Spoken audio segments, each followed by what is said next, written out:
अनजान जगह पर जाना कभी कभी एक अजीब सा खुशी और नयापन के एहसास देता है, लेकिन उस एहसास ही डर में बदल जाए तो हमारे मन में वो याद हमेशा रह जाती है। तो दोस्तों, आपको स्वागत करती हूँ आपके ही चैनल स्टोरी डे में। और हर बार की तरह आज भी मैं आपके लिए लेकर आई हूँ एक दिलचस्प कहानी। लेकिन इस कहानी को शुरू होने से पहले मैं आपसे रिक्वेस्ट करना चाहती हूँ कि आप लोग इस कहानी को अंत तक जरूर देखिएगा। रवि और रंजन बहुत अच्छे दोस्त थे। वो लोग हमेशा किसी न किसी जगह पर सफर करते ही रहते थे। उन लोगों को हमेशा किसी न किसी नई जगह पर जाना बहुत पसंद था। इसीलिए वो दोनों हर वीकेंड पे एक अनजान जगह पर जाके वहां पर रह के वहां के लोगों का जीवन करने की तरीका और उस जगह के बारे में जानकारी इकट्ठे करते थे। एक दिन उन लोगों ने उत्तराखंड के कोई गांव में जाने के लिए फैसला करते हैं, लेकिन ये फैसले से ही उन दोनों को आगे बहुत बड़ी कीमत चुकानी पड़ी। वो दोनों बहुत खुशी खुशी से उस गांव पर पहुंचते हैं और रहने के लिए एक जगह ढूंढकर वहां पर अपने सारे सामान रख लेते हैं। उन दोनों को वहां पहुंचने पर रात हो चुकी थी, इसीलिए वो लोग फ्रेश अप होकर रात सो लेते हैं। और कल उठने पर पता चलता है उस गांव में उस दिन कोई उत्सव था। रवि और रंजन को ये बात सुनकर बहुत खुशी होती है, क्योंकि उन लोगों को उस गांव के बारे में ज्यादा जानकारी मिलने वाली थी। वो दोनों सुबह जल्दी उठकर वहां पर पहुंच जाते हैं। वहां पर लोगों की बहुत भीड़ थी, साथ ही बहुत सारे छोटे छोटे मकान भी वहां पर आई हुई थी और सभी लोग उस गांव की देवी के दर्शन करके पूजा करके आ रहे थे।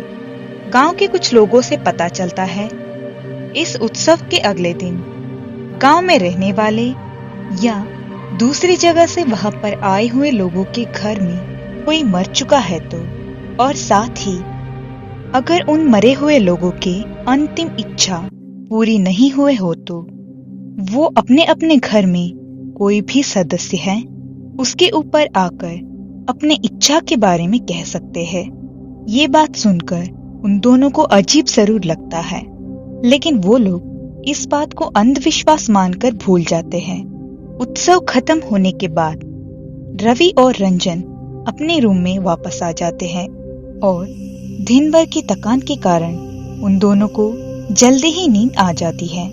और जब वो लोग सोए हुए होते हैं, कुछ रात के 2 बजे रवि को कोई आवाज से नींद टूट जाती है और वो उठकर पानी पीने के लिए जाने ही वाला था, तभी उसके नजर रंजन के बेड के ऊपर चला जाता है, क्योंकि रंजन वहां पर नहीं था। रवि उस अंधेरे में टॉर्च मारकर देखता है तो रंजन रवि के बेड के पीछे खड़ा था। वो बस दीवार की तरफ अपना मुंह करके चुपचाप खड़ा हुआ होता है और वो धीरे धीरे अपना सर दीवार पे पटक रहा था। रवि को ये सब देखकर बहुत डर लगने लगता है।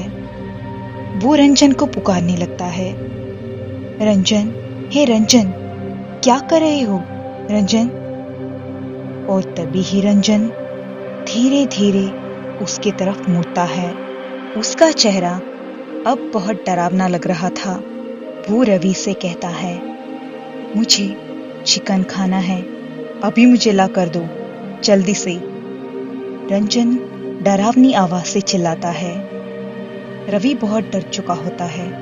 उसको पता नहीं चलता है उसे क्या करनी चाहिए, इसलिए वो सीधा बाहर जाके उस गांव के एक आदमी को बुला कर लाता है। उसको देखते ही वो आदमी समझ जाता है कि उसके ऊपर कोई आत्मा आ चुका है।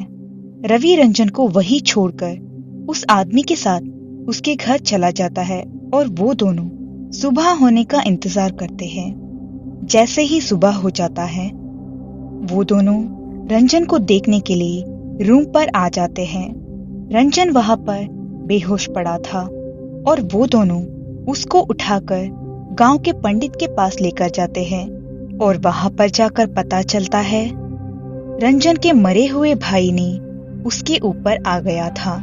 रंजन के भाई जब जिंदा था उसको चिकन बहुत पसंद थे।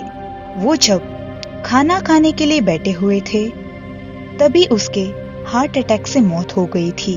पंडित रंजन के ऊपर उसके भाई को बुलाते हैं और उनको खाने के लिए बहुत सारे चिकन दिए जाते हैं।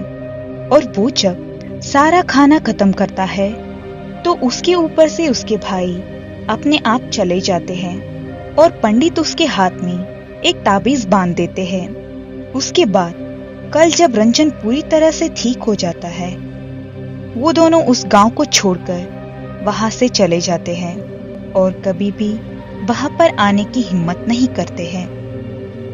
तो दोस्तों, आपको इस कहानी कैसी लगी? आप लोग कमेंट में जरूर बताइए। कहानी अच्छी लगी तो लाइक और शेयर करना ना भूलिए। साथ ही हमारे चैनल को सब्सक्राइब जरूर करिएगा। मिलते हैं अगली कहानी के साथ। तब तक अपना ख्याल जरूर रखिएगा।